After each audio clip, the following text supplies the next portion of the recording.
বিসমিল্লাহির রহমানির রহিম। আমি ডক্টর শেখ হাসানুল বান্নার আপনাদের স্বাগত জানাচ্ছি সিনাপস মেডিকেল একাডেমির আরও একটি সুন্দর গুরুত্বপূর্ণ টপিকের জন্য। আমি আপনাদের এমআরসিএস এর কোঅর্ডিনেটর এবং মেন্টর।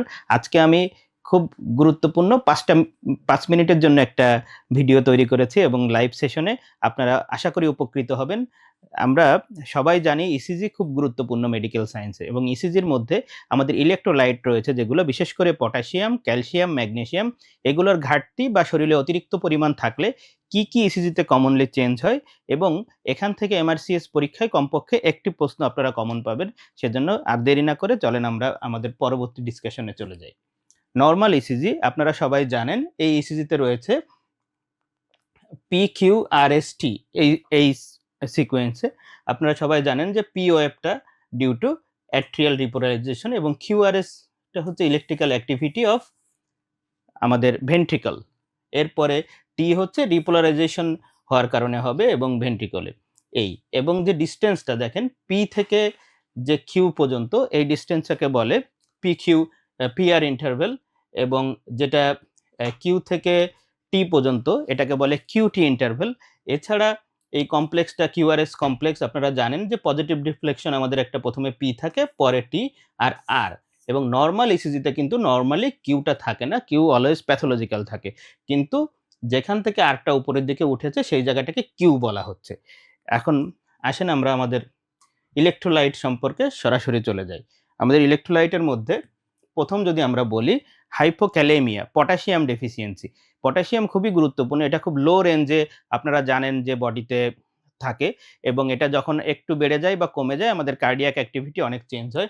এই জন্য যখনই আপনারা হাইপোক্যালেমিয়ার একটা পেশেন্ট দেখবেন, হাইপোক্যালেমিয়া যখনই থাকবে কোনো ইসের, তখন দেখেন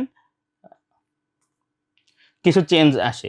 এই যে নতুন একটা জায়গা দেখেন, এই জিনিসটা খুব প্রমিনেন্ট জিনিস, সেটা হচ্ছে ইউ ওয়েভ প্রেজেন্ট থাকবে এবং স্লো প্রপাগেশন হবে। সবকিছু স্বাভাবিকের চাইতে, মনে করেন পি থেকে আর এ যেতে একটু সময় লাগবে, বা এই যে এসটি সেগমেন্টটা আপনারা আগে দেখেছেন এসটি ফ্ল্যাট থাকে, নরমালি একটা পেশেন্টের এসটি আমাদের আইসোইলেক্ট্রিক লাইন বরাবর থাকে, কিন্তু এই পেশেন্টের দেখেন একটু নিচে নেমে গেছে, এসটি ডিপ্রেশন হয়েছে। এই যে দেখেন প্রলং পিআর ইন্টারভেল, পি থেকে আর এ যাওয়ার যে ডিস্টেন্সটা এটা কিন্তু একটু বেশি হচ্ছে, পিআর ইন্টারভেলটা বেশি হচ্ছে, ইউ ওয়েভটা দেখা যাচ্ছে, এটা ছাড়াও এসটি সেগমেন্ট ডিপ্রেশন হচ্ছে, এবং টি কোনো ক্ষেত্রে ইনভার্সনও হতে পারে।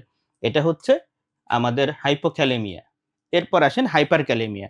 আপনারা জানেন হাইপারক্যালেমিয়া খুবই গুরুত্বপূর্ণ, এবং হাইপারক্যালেমিয়ার কারণে আমাদের অনেক বেশি কার্ডিয়াক চেঞ্জ হয়, এবং হাইপারক্যালেমিয়া মাইল্ড, মডারেট, সিভিয়ার হতে পারে। সিভিয়ার হচ্ছে 8 এর বেশি, আর মাইল্ড যদি বলে 5.5 থেকে 6.5। এক্ষেত্রে আপনারা এই লাইনটা শুধু মনে রাখবেন, tall, peak, tented, slender, T wave. অনেক বড় টি আপনারা দেখবেন আর এর সমান টি হয়ে গেছে। টি এত বড় টি কিন্তু অন্য কোথাও হয় না, এবং যখনই বাড়তে থাকে তখন কিউআরএস কমপ্লেক্সটাও আস্তে আস্তে দেখেন এই ক্ষেত্রে কতটা ওয়াইড হয়ে গেছে। কিউআরএস তো খুব কাছাকাছি থাকে, সেখানে বড় হয়ে যাচ্ছে, এবং পিআর ইন্টারভেল এটাও বাড়তে থাকে। তাহলে আমরা পটাশিয়াম যেমন পড়ে ফেললাম, খুব দ্রুত আমরা একটা জিনিস দেখব, সেটা হচ্ছে ক্যালসিয়াম। ক্যালসিয়াম নিয়ে এত ডিটেলস কোনো কিছু পড়ার নাই। ক্যালসিয়ামও অনেকটা আপনার পটাশিয়ামের মতো। যদি ক্যালসিয়াম কম হয় তাহলে হার্টের ইলেকট্রিক্যাল অ্যাক্টিভিটিটা অনেক কম হবে এবং আস্তে যাবে। অনেকটা আপনারা প্ল্যাটো ফেজ যেমন দেখছেন সেরকম। দেখেন হাইপোক্যালসিমিয়া যদি হয়, এই দেখেন কিউ থেকে টি কত দূর, কিউ-টি ইন্টারভ্যালটা অনেক বেড়ে গেছে। আবার যখন হাইপার ক্যালসিমিয়া হয়, ক্যালসিয়াম লেভেলটা বেড়ে যায়, তখন দেখেন কিউ আর টি একজনের সাথে লেগে গেছে, একদম শর্ট এন্ড হইছে। এইটাই হচ্ছে মূল বিষয়। দেখেন নরমালি কিউআরএস কমপ্লেক্স থেকে টির কিন্তু একটা ডিসট্যান্স থাকে। এখানে এই ডিসট্যান্সটা কমে যাবে। এটাই মূলত জানার। এখন আমরা আরেকটা জিনিস জানবো শুধুমাত্র, সেটা হচ্ছে ম্যাগনেসিয়াম, হাইপোম্যাগনেসিমিয়া। আপনাদের কিন্তু হাইপার ম্যাগনেসিমিয়া পড়া লাগবে না, পড়া কিন্তু কমে গেল। এর সাথে ইলেক্ট্রোলাইটের ইম্পর্টেন্ট জিনিস যেমন সোডিয়াম রয়েছে, আমরা কিন্তু সোডিয়াম থেকেও কোনো কথা বলছি না। ম্যাগনেসিয়ামে কি হয়? দেখেন এই যে কিউটি ইন্টারভেলটা ম্যাগনেসিয়ামে কিন্তু অনেকটা চেঞ্জ হয়ে যাচ্ছে। কিউটি ইন্টারভেল দেখেন অনেক বড় হচ্ছে।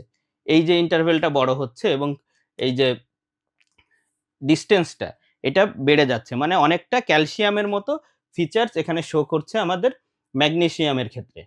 এই দেখেন প্রলং কিউটিটাও আ আ কিউআরএস কমপ্লেক্সটাও একটু ওয়াইডেন্ড হচ্ছে, এবং কিউটি ইন্টারভেলটা অনেক বড়।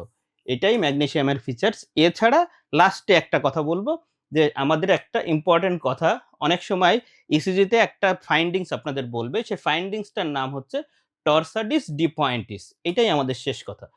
টর্সাডিস ডিপয়েন্টিস যে জিনিস, এখানে হচ্ছে টর্সাডিস ডিসপয়েন্টিস, দেখেন এটা একটা ডেঞ্জারাস কন্ডিশন।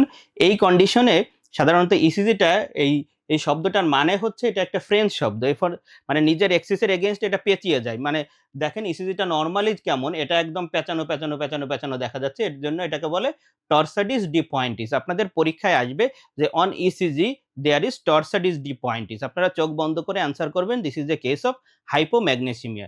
এই ছিল আমাদের আজকের ছোট ভিডিও। আশা করি আপনারা উপকৃত হবেন এবং ইসিজি গুলা আরো আপনারা এখান থেকেও দেখবেন, অনলাইন থেকে অন্যগুলা ডাউনলোড করে করে দেখবেন। তাহলে আপনাদের ইসিজি নিয়ে কনফিউশন দূরে থাকবে। আশা করি আপনারা উপকৃত হয়েছেন। সিন্যাপস মেডিকেল একাডেমির সাথে থাকার জন্য আপনাদের ধন্যবাদ। আল্লাহ হাফেজ।